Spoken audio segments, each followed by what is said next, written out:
এবারে আপনারা শুনবেন আবহাওয়ার খবর। আলিপাড়া আবহাওয়া দপ্তর জানিয়েছেন কয়েক সপ্তাহের মধ্যে কোনো বৃষ্টি হওয়ার সম্ভাবনা নেই। তাই অনুমান করা হচ্ছে আগামী সপ্তাহ থেকেই পশ্চিমবঙ্গে ব্যাপক ঝড় বৃষ্টি হবে। আগামী কয়েকদিন তাপমাত্রা কেমন থাকবে এই নিয়ে আলিপাড়া আবহাওয়া দপ্তর একটা বিশেষ গুরুত্বপূর্ণ খবর জানিয়েছে।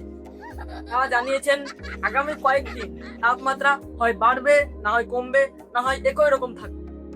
আলিপুরা আবহাওয়া দপ্তর থেকে জানানো হচ্ছে যে এখনই এই মুহূর্ত থেকেই আপনারা ছাতা নিয়ে বাড়ি থেকে বের হন। আপনারা হয়তো এখন ভাবছেন যে হয়তো বৃষ্টি হতে পারে তাই আমি ছাতা নিয়ে যাওয়ার কথা বলছি। এমনটা একদমই না। বৃষ্টি হতে পারে এবং রোদও হতে পারে, কোনটা হতে পারে কিছু বলা যাচ্ছে না, তাই আপনারা ছাতা নিয়ে বাইরে বের হন। ও হ্যাঁ, আরেকটা কথা, যদি আপনারা কেউ আমার অফিসের সামনে দিয়ে যান তাহলে আমার জন্য একটা ছাতা দিয়ে যাবেন, কারণ আমি বাড়ির থেকে কোনো ছাতা নিয়ে আসি। আর হ্যাঁ, ছাতার সাথে একটু ঝালমুড়ি আনলে ব্যাপারটা খুব ভালোই হতো। আরে আরে ও, আর একটা বড় খবর, আগামীকাল ভোর 4টেই সূর্যোদয় হতে পারে এবং বিকেল 5টায় সূর্যাস্ত যেতে পারে। তাই আপনাদের বলছি আপনারা সতর্ক হয়ে থাকবেন। আর এর সাথে আলিপাড়া আবহাওয়া দপ্তর একটা গুরুত্বপূর্ণ খবর জানিয়েছেন, আগামী কাল থেকে গরম বৃষ্টি এবং ঠান্ডা রৌদ্র বেরোতে পারে।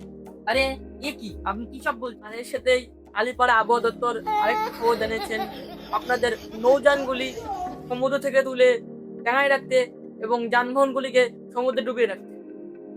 আজকে রাজ্যের সর্বোচ্চ তাপমাত্রা 30 ডিগ্রি সেলসিয়াস এবং সর্বনিম্ন তাপমাত্রা 40 ডিগ্রি সেলসিয়াস। ইতিহাসের প্রথমবার সর্বোচ্চ তাপমাত্রা সর্বনিম্ন তাপমাত্রার চেয়ে কম। আজকে আবহাওয়ার খবর আপনাদের জন্য এই পর্যন্তই, কেননা আমি আলিপাড়া আবহাওয়া দপ্তরে গিয়েছিলাম আরো কিছু খবর সংগ্রহ করতে। আমাকে দেখা মাত্রই তারা বললো যে আবহাওয়ার খবর অতটা ভালো না, আপনি শিগগিরই বাড়ি চলে যান। তো আজকের জন্য এইটুকুই। আজকে খুব গরম লাগছে, এই ফ্যান চালা, ফ্যান চালা, ফ্যান চালা, ফ্যান চালা।